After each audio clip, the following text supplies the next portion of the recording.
after practicing your chains and your slip knot and getting your tension right, today I'm going to teach you how to do a single crochet. So we've got our chain from yesterday, or from the last tutorial, and I'm going to teach you how to do a single crochet. So you've got your working yarn, which is attached to your hook, and then you've got a chain here, which we never go into, so we always go into the second chain.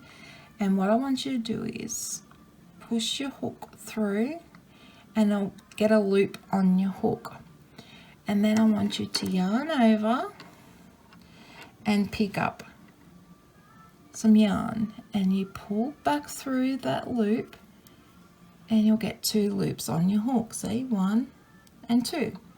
So then you yarn over again and you just pull through the 2 loops, and that's a single crochet. So again, go into this chain like so, yarn over, grab your yarn, pull through your stitch, and you'll have 2 loops on your hook, yarn over and pull through. Again, go into the next chain, through the loop, yarn over, pull through, 2 loops on your hook, 1 and 2, yarn over and pull through. And again, go in, 2 loops, yarn over, pull through, 2 loops on your hook, yarn over and pull through.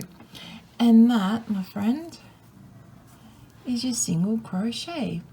So keep practicing. So you go in, you chain like so, yarn over, pull through, you have 1 and 2, yarn over and pull through 2.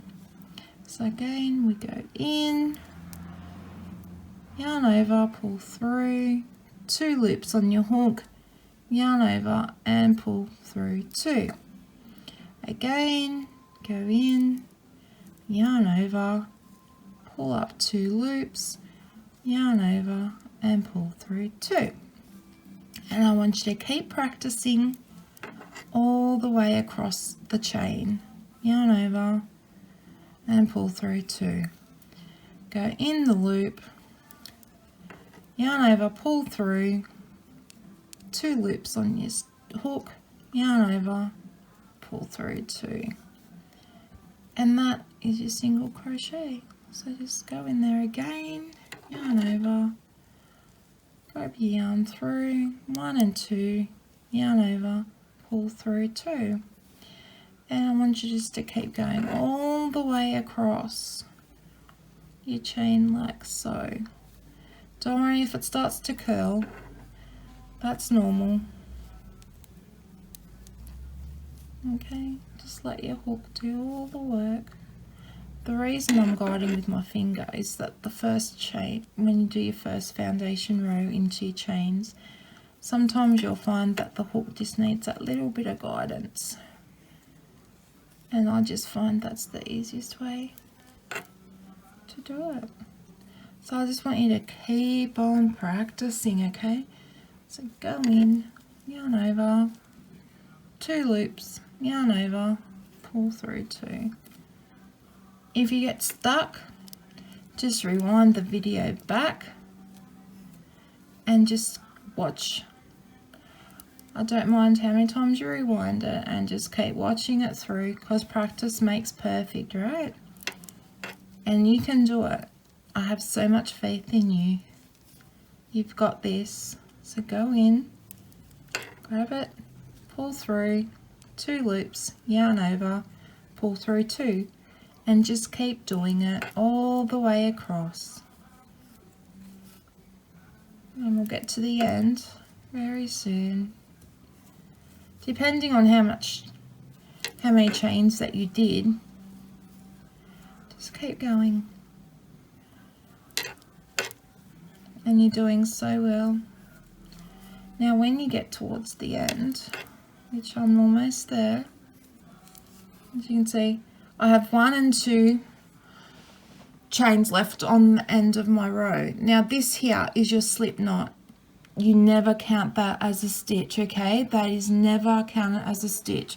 So what you do is you just work the second last one the same as always, and when you get to the end of the row, you have 1 stitch left. So go into the last one and pull it up, 2, yarn over and pull through 2. Now let me just pull my hook out. Okay, and that's your single crochet.